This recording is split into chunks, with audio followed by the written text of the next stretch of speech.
Le mouvement islamique du Nigeria IMN, mouvement chiite extrémiste, a organisé une manifestation à Kano pour protester contre la détention de son leader Zakzaki. En décembre dernier, l'armée nigériane avait réprimé une manifestation de l'IMN faisant des centaines de morts. Selon des militants des droits de l'homme, quelques 300 membres au moins du mouvement islamique du Nigeria IMN ont été tués lors des violences en décembre. On est également sans nouvelles de centaines d'autres qui seraient morts ou détenus. Les violences avaient éclaté le 12 décembre à Zaria, fief de l'IMN, où un barrage érigé par le mouvement en vue d'une procession religieuse avait bloqué un convoi du chef d'état-major des armées, le général Toukour Youssouf Bourataï. Les militaires ont accusé des partisans du chef de l'IMN, Ibrahim Zakzaki, d'avoir tenté d'assassiner le général, une accusation formellement démentie par le groupe chiite. Nous avons demandé au gouvernement pourquoi il devrait détenir quelqu'un pendant plus de 70 jours sans accusation et sans accès à son avocat, a déclaré à l'AFP un porte-parole de l'IMN, Ibrahim Moussa. Le président Muhammadu Buhari ne respecte pas la loi. Dans notre dossier, toutes les règles concernant l'arrestation, le maintien en détention a été violé, a-t-il dit.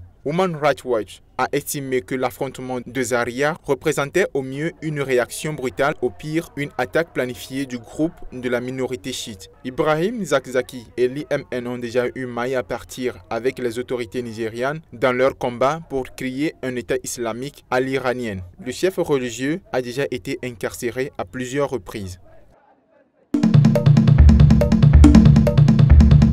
Au moins 4 personnes ont été tuées dans l'explosion de plusieurs bombes jeudi soir et vendredi matin en Thaïlande, notamment dans la station balnéaire touristique de Hua Hin. Les premiers éléments de l'enquête montrent que les engins explosifs étaient cachés dans des pots de fleurs et ont été déclenchés à distance avec des téléphones portables. Le porte-parole de la police locale a assuré lors d'une conférence de presse qu'il s'agit juste de sabotage local. It's too soon to jump to any conclusion as to what may have caused the incident, but what we know.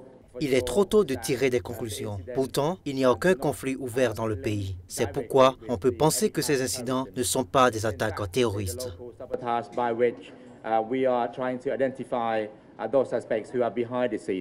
Deux autres bombes de faible puissance ont explosé à Patong Beach, sur l'île de Phuket, faisant un blessé léger, et deux autres à Phang Nga, un autre secteur touristique au nord de Phuket. Les explosions de bombes artisanales sont fréquentes, visant notamment les militaires thaïlandais. Mais jusqu'ici, les indépendantistes n'ont pas revendiqué d'attaque en dehors de leur région dans ce pays sous régime de junte militaire depuis un coup d'État en 2014. La junte compte sur le tourisme avec 32 millions de visiteurs attendus en 2016 pour redresser une économie atone.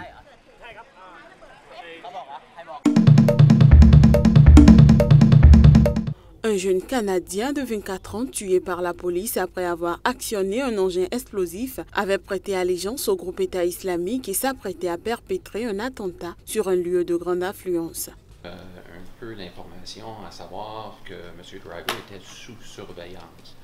M. Driver était sous une ordonnance de la Cour qui contenait certaines restrictions. Dès que la gendarmerie royale du Canada a reçu l'information, nous sommes immédiatement passés à l'action pour assurer la sécurité publique. M. Simpson était l'un des tueurs impliqués dans l'attaque du Curtis Colwell Center qui s'est déroulée au Texas en mai 2015. Selon la police canadienne, c'est le mercredi 10 août 2016, à 8h30 heure locale, que le FBI américain alerte la police canadienne sur l'imminence d'un attentat dans les 72 heures. Le FBI a intercepté une vidéo dans laquelle un homme tout de noir vêtu et le visage largement masqué met en garde le gouvernement canadien. Vous avez du sang de musulmans sur les mains. Moins de 3 heures après l'alerte, la police a identifié Aaron Driver comme l'homme de la vidéo, prêtant allégeance au djihad et au groupe État islamique. C'est à bord du taxi qui le conduisait sur le lieu de l'attentat que le jeune homme a été neutralisé par les équipes d'élite de la police fédérale. Avant sa mort, le terroriste avait actionné un engin explosif, blessant légèrement le conducteur de taxi.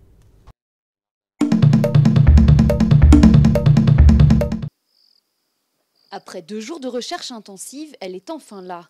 Mais un tête-à-tête avec une lionne ne s'improvise pas. Équipés d'un fusil anesthésiant, ces 2 vétérinaires vont d'abord endormir l'animal avant de s'en approcher.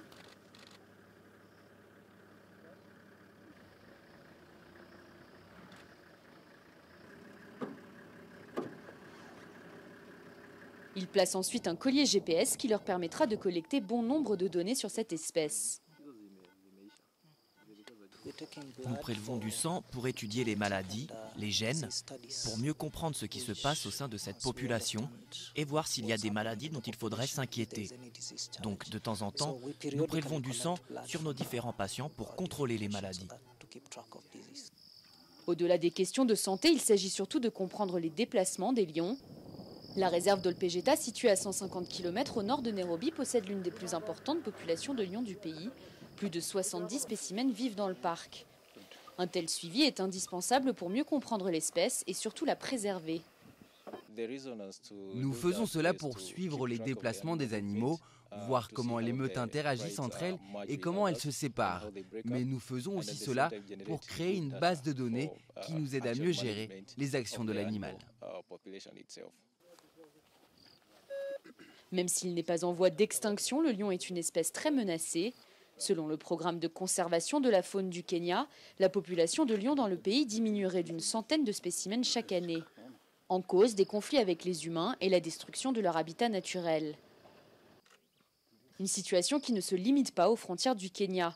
En 70 ans, on estime que le nombre de lions en Afrique est passé de 400 000 à moins de 20 000 félins aujourd'hui.